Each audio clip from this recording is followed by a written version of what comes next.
మాట్లాడదాం. మా కరెస్పాండెంట్ సునీల్ అందుబాటులో ఉన్నారు. Sunil, good morning.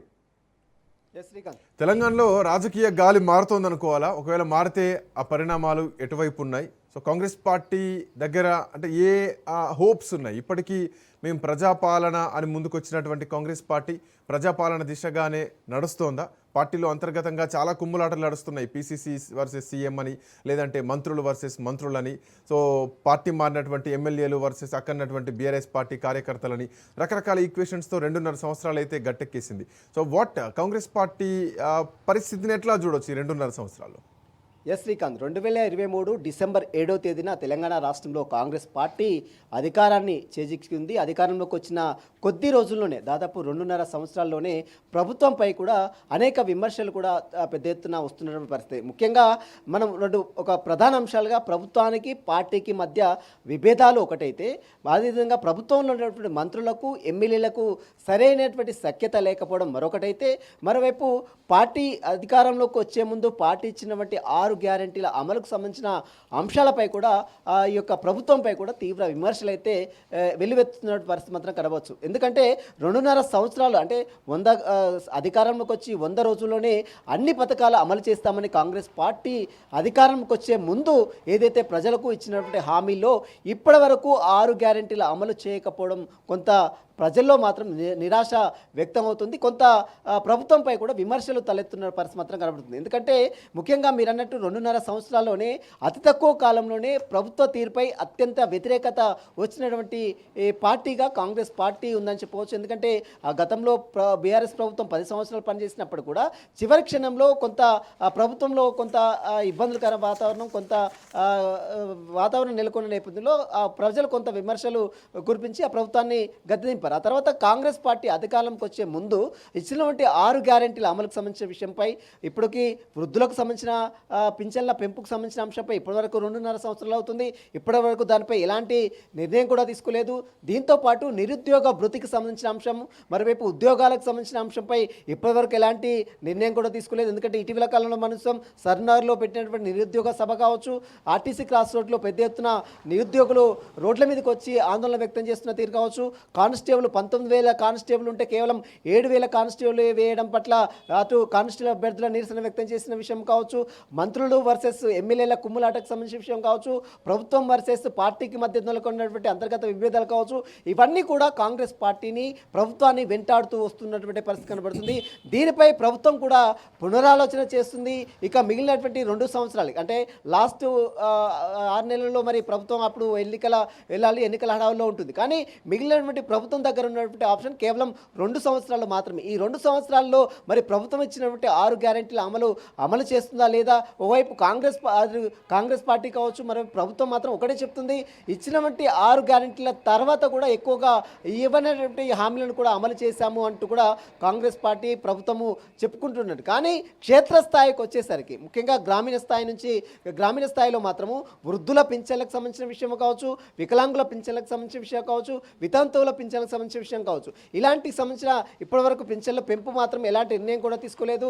అదేవిధంగా ఒకేసారి రైతు రుణమాఫీ చేసినప్పుడు కూడా అది ప్రజల్లోకి వెళ్ళలేదు. ప్రజల్లోకి ఇంకా రుణమాఫీ కానటువంటి చాలామంది ఉన్నారు. రైతు భరోసా నిధుల విడుదలకు సంబంధించిన అంశం కూడా మొదట్లో వచ్చినటువంటి 2 సార్లు రైతు భరోసా నిధులు విడుదల చేయలేదు. ఆ తర్వాత ఇటీవల కాలంలో కొంతమంది అంటే 3 ఎకరాలు 5 ఎకరాలు లోపేశారు. 10 ఎకరాలు పైన ఉన్నటువంటి వారికి ఎవరికి కూడా రైతు భరోసా నిధులు పడలేదు. మళ్ళీ ఇప్పుడు మాత్రము ఒకే టైం అంటే ఇప్పుడు మాత్రం వేశారని చెప్తున్నప్పుడు కూడా అది పూర్తిగా అమలు కాలేదనే విమర్శలు కూడా పెద్ద ఎత్తున వస్తున్నాయి. ఇవన్నీ కూడా కాంగ్రెస్ పార్టీని, అదేవిధంగా తెలంగాణలో ప్రభుత్వంపై కూడా అనేక విమర్శలు అయితే తలెత్తున్నాయి. ఈ గాలి ఎటువైపు వీస్తుంది అనే కంటే అంటే మనకి ఇక్కడ కేవలం 2 వైపులు మాత్రమే అని చెప్పలేము. ఎందుకంటే ఇది త్రిముఖంగా కనిపిస్తోంది.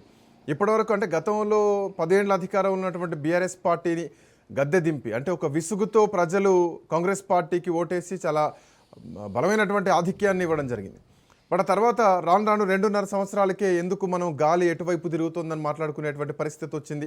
దీనిపైన చర్చలు పెట్టేటువంటి పరిస్థితి వస్తుందంటే గ్రౌండ్ లెవెల్లో ప్రజల్లో కొంత నిరాశ కనిపిస్తోంది అన్నది కూడా ఇక్కడ స్పష్టంగా కనిపిస్తోంది.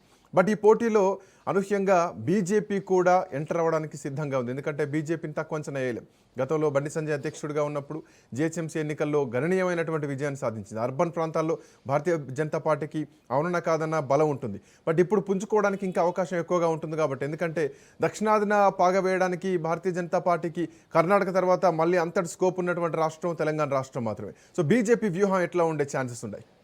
ఎస్, పశ్చిమ బెంగాల్ ఎన్నికల్లో అటు ప్రభుత్వం అధికారంలోకి వచ్చిన తర్వాత, పశ్చిమ బెంగాల్లో రాష్ట్రంలో బీజేపీ అధికారంలోకి వచ్చిన తర్వాత నెక్స్ట్ టార్గెట్ తెలంగాణ రాష్ట్రం అంటూ కూడా బీజేపీ నేతలు చెప్పగానే చెప్పారు. గతంలో కూడా మనసు ఇటీవల కాలంలో నితిన్ నబీ అధ్యక్షుడు, తమ జాతీయ అధ్యక్షుడు వచ్చాడు, ఇక్కడ తిష్ట వేశాడు, 2 రోజుల పాటు పర్యటించారు. ఆ తర్వాత బీజేపీలో ఉన్నటువంటి మహా నేతలు ఇక్కడికి వచ్చి తిష్ట వేశారు. కానీ బీజేపీ గ్రౌండ్ లెవెల్లో, అంటే గ్రామీణ స్థాయిలో, అర్బన్ ప్రాంతంలో కొంత బీజేపీకి ఫెసిలిటీ ఉన్నప్పుడు కూడా గ్రామీణ స్థాయిలో మాత్రం ఇంకా బీజేపీకి కొంత నిరాశ అయితే ఖచ్చితంగా ఉంది. వాటిని ఏ విధంగా ఫుల్ఫిల్ చేయాలన్న దానిపై కూడా బీజేపీ కొంత ఫోకస్ పెట్టింది. ఈసారి ఎలాగైనా తెలంగాణ రాష్ట్రంలో బీజేపీ జెండా పాతేయాలనేటువంటి ఉద్దేశంతో బీజేపీ నేతలు కూడా ఇప్పటి నుంచే పాములు కలుపుతున్నటువంటి పరిస్థితి. అయితే బీజేపీలో కొంత అంతర్గత విభేదాలు, ఇక్కడ కాంగ్రెస్ పార్టీలో ఏ రకంగా అంతర్గత విభేదాలు ఉన్నాయో అదే తరహాలో బీజేపీ పార్టీలో, జాతీయ పార్టీ బీజేపీ పార్టీ దాదాపు 3 సార్లు అధికారంలో, కేంద్రంలో అధికారంలో ఉంది. అయినప్పుడు కూడా అంతర్గత విభేదాలు, అటు నేతల మధ్య అంతర్గత విభేదాలు పార్టీలో కొంత తలనొప్పిగా మారినటువంటి పరిస్థితి మాత్రం చాలా స్పష్టంగా కనబడుతుంది.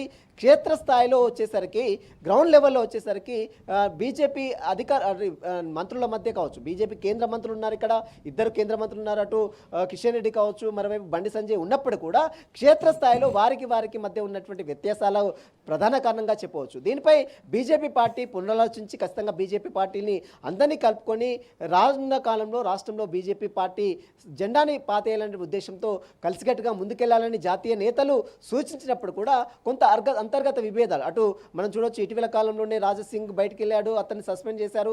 ఆ తర్వాత గోషమాలు నియోజకవర్గం నుంచి ప్రాతినిధ్యం లేకుండా పోయింది ఇప్పటివరకు. మరోవైపు హైదరాబాద్లో అత్యంత వాయిస్ వినిపించే వ్యక్తిలో ఒక కీలక వ్యక్తిగా ఉన్నటువంటి రాజసింగ్ ఇప్పుడు సైలెంట్గా ఉన్నటువంటి పరిస్థితి. ఆ తర్వాత ఇంకా ముఖ్య నేతల్ని మాత్రం ఎక్కడ కూడా ఎదగనేయకుండా బీజేపీ కమింగ్ టు, అంటే ఈ సెకండ్ హాఫ్ ప్రభుత్వం పరిపాలించేటువంటి సెకండ్ హాఫ్ కొంత ఏమన్నా క్లిష్టంగా కనిపిస్తోంది. ఎందుకంటే ఉద్యోగాల కల్పన విషయంలో అసలు ఇప్పటివరకు నోటిఫికేషన్ లేనటువంటి పరిస్థితి కనిపిస్తోంది.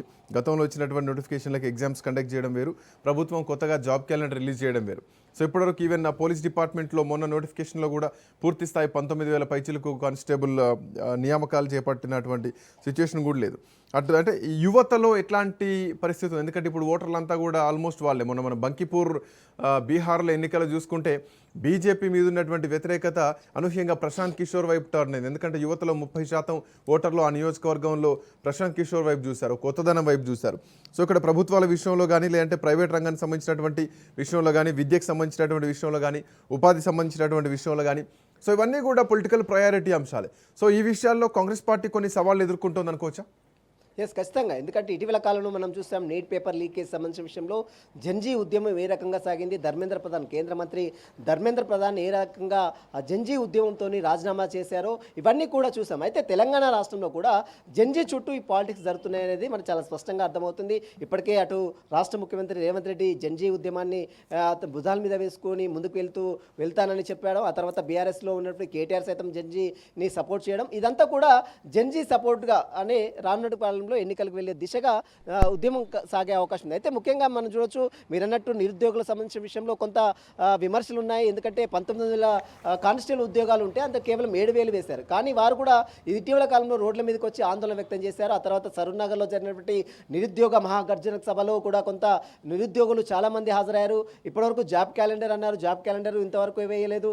మరోవైపు నిరుద్యోగ భృతి ఇస్తా అన్నారు, నిరుద్యోగ భృతి ఇంతవరకు ఇవ్వలేదు. కొంత నిరుద్యోగుల నుంచి కూడా వారందరూ కూడా జంజీలే కాబట్టి వారి నుంచి కూడా కొంత నిరుత్సాహం అయితే ప్రభుత్వం తీరుపై కూడా కొంత వ్యతిరేకత అయితే ఖచ్చితంగా ఉందని చెప్పవచ్చు. మరి వారి విషయంలో ప్రభుత్వం ఏ రకంగా ఆలోచిస్తుంది, ఏ రకంగా ముందుకు వెళ్తుంది, రానున్న కాలంలో మరి బీజేపీతో బీఆర్ఎస్ జత కడుతుందా, కాంగ్రెస్ వర్సెస్ ఇద్దరితో కలిసి కాంగ్రెస్ మరి పోటీ పడుతుందా అనేది కూడా రాజకీయ విశ్లేషకులకు అయితే కొంత అంచనా కూడా వేస్తున్నారు. రానున్నటువంటి కాలంలో ఖచ్చితంగా బీజేపీ బీఆర్ఎస్ ఒకటవుతుంది, ఎన్నికలకు వెళ్తుంది, కాంగ్రెస్ ఒంటరిగా పోటీ చేస్తుంది, వామపక్ష పార్టీలు మరి ఏ రకంగా ఎవరితో వెళ్తారు అనేది కూడా ఇక్కడ ఒక చర్చ కూడా ఉంది. ఎందుకంటే సిపిఐ సిపిఎం కూడా ఉంది కాబట్టి వామపక్ష పార్టీలు ప్రధానంగా వారి ఉనికిని మాత్రం కొంత తగినప్పుడు కూడా వారు ఉండేటువంటి ఓట్ బ్యాంక్ వారికి ఉంటుంది కాబట్టి వారికి సంబంధించిన విషయంలో మరి వామపక్ష పార్టీలు ఏ రకంగా ఏ పార్టీతో జతకడతాయనేది కూడా ఇక్కడ కీలకంగా మారే అవకాశం కూడా కనబడుతుందని చెప్పవచ్చు శ్రీకాంత్.